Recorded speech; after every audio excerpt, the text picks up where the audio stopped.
2004 সালকে ফুটবলের মিরাকেল সাল বললেও 2025 সালকে কিন্তু বলা হবে ফুটবলের পূর্ণতার সাল। শুধুমাত্র ফুটবল না, ক্রিকেটেও এই জায়গায় একটা জিনিস অ্যাড হবে। তো কেন 2025 সালকে পূর্ণতার সাল বলা হবে, এই জিনিসটা আমরা পুরো ভিডিওতে জানবো। तो आओ यार शुरू करते हैं बिना किसी डेडिकेशन के। প্রথমেই ক্রিকেটের পার্ট দিয়ে শুরু করি।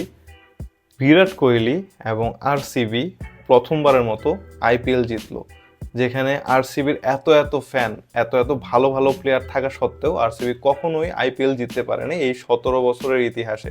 কিন্তু এই প্রথমবারের মতো বিরাট কোহলির হাতে আইপিএল ট্রফি উঠলো এবং আরসিবির হাতে এই আইপিএল এর ট্রফিটা গেল। এটা ক্রিকেট ফ্যান এবং আইপিএল ফ্যান যারা আছেন তাদের জন্য অবশ্যই অনেক বড় অ্যাচিভমেন্ট। এই জিনিসটা আরসিবি ফ্যান এবং বিরাট কোহলি ফ্যান যারা আছেন তারা অবশ্যই এনজয় করতেছেন এবং তাদের মনের মধ্যে যে হতাশাটা ছিল সেই হতাশা এই বছর দূর হয়ে গেছে।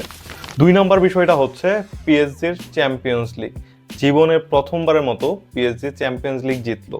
তারা কখনোই চ্যাম্পিয়ন্স লিগ জিততে পারে না, ইভেন পিএসজিতে এত ভালো ভালো প্লেয়ার থাকা সত্ত্বেও কখনো তারা চ্যাম্পিয়ন্স লিগ জিততে পারে নাই। একবার ফাইনালে গিয়েছিল, কিন্তু সেবার বায়ার্ন মিউনিখের বিপক্ষে তারা হেরে যায়। একটা সময় ছিল যখন পিএসজিতে মেসি, নেইমার, র্যামোস, এমবাপের মতো প্লেয়াররা একসাথে খেলতো, কিন্তু এই চারজনের একজনও এখন নাই, কিন্তু পিএসজি এখন চ্যাম্পিয়ন্স লিগ উইনার। 3 নম্বর বিষয়টা হচ্ছে টটেনহামের ইউরোপা লিগ জয়। 17 বছর পর টটেনহাম ইউরোপা লিগ জিতলো, মানে ইউরোপের কোনো ট্রফি জিতলো এই টটেনহাম। তারা অনেক দিন যাবত ট্রফিলেস সিজন কাটাচ্ছিল, কিন্তু এইবার তারা ইউরোপা লিগ জিততে পারছে এবং টটেনহাম এই ইউরোপা লিগ জিতেছে ম্যানচেস্টার ইউনাইটেডকে হারিয়ে। আর সন প্রথমবারের মতো কোনো ট্রফি জিতলো টটেনহামের হয়ে। এতদিনের কেরিয়ারে সে কখনোই ট্রফির দেখা পায়নি, কারণ টটেনহাম কোনো ট্রফি জিততে পারে নাই। এই প্রথমবারের মতো সে ট্রফি উদযাপন করলো। সো এটাও ফুটবল ফ্যানদের কাছে অনেক বড় কিছু, কারণ সনের মতো একটা প্লেয়ার যখন ট্রফি জিততে না পারে তখন আসলে একটা মনের কোণে হতাশা থেকেই যায়, কিন্তু সেই হতাশা এইবার দূর হয়ে গেছে। 4 নম্বর বিষয়টা হচ্ছে ক্রিস্টাল প্যালেসের এফএ কাপ জয়। ম্যানচেস্টার সিটিকে হারিয়ে প্রথমবারের মতো তারা এফএ কাপ জয় করেছে। এটাও অবশ্যই নতুন এবং ক্রিস্টাল ফ্যানের জন্য অবশ্যই আনন্দের বিষয়। 5 নম্বর বিষয়টা আরও বেশি আনন্দের, কারণ অ্যাজ এ ফুটবল ফ্যান নিউক্যাসলকে অবশ্যই চিনেন। নিউক্যাসলের মতো টিম 70 বছর পর কোনো শিরোপা জিতলো, সেটাও লিভারপুলকে 2-1 গোলে হারিয়ে। তারা জিতেছে ইএফএল কাপ। 6 নম্বর বিষয়টা হচ্ছে হ্যারি কেনের ট্রফি জয়।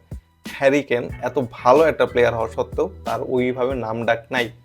কেন নাই? কারণ সে ট্রফি জিততে পারে না। কিন্তু এই প্রথমবারের মতো হ্যারি কেন বুন্দেসলিগা জিতছে, মানে তার হাতে কোনো ট্রফি আসছে। সো হ্যারি কেনের মনে যে হতাশাটা ছিল, ইভেন হ্যারি কেন ফ্যান এবং ফুটবল ফ্যান সবার মনেই এই হতাশা ছিল, হ্যারি কেনের মতো প্লেয়ার যে কিনা এখনও ট্রফি জিততে পারে নাই, সেই ট্রফি এই 2025 সালে এসে তারা জিতে ফেলেছে, মানে হ্যারি কেন জিতে ফেলেছে। সো ফুটবল ফ্যানদের জন্য এটা অবশ্যই বড় একটা বিষয়। ইতালির ক্লাব বোলোনিয়া যারা 51 বছর পর একটা কাপ জিতছে, সেই কাপটার নাম হচ্ছে কোপা ইতালিয়া। সেটা জিতেছে তারা ইংল্যান্ডকে হারিয়ে। এই 2025 সালে অনেকগুলা টিম অনেক অনেক ট্রফি জিতছে, মানে যেসব ট্রফির জন্য তারা লড়াই করে গেছে কিন্তু কখনো জিততে পারে নাই, প্রথমবারের মতো তারা ওই ট্রফি জিতছে। সো ফুটবল ফ্যান হিসাবে আপনি ওই ক্লাবের ফ্যান হন অথবা ওই টিমের ফ্যান হন বা না হন, কিন্তু ফুটবল ফ্যান হিসাবে আপনি অবশ্যই এই জিনিসটাকে সেলিব্রেট করছেন। তো এই ছিল আমাদের পূর্ণতার সাল। এইরকম ধরনের আরও ইনফরমেশন জানতে বা এই টাইপের ভিডিও পেতে অবশ্যই সাবস্ক্রাইব করুন এবং পাশে থাকুন। দেখা হবে নেক্সট ভিডিওতে।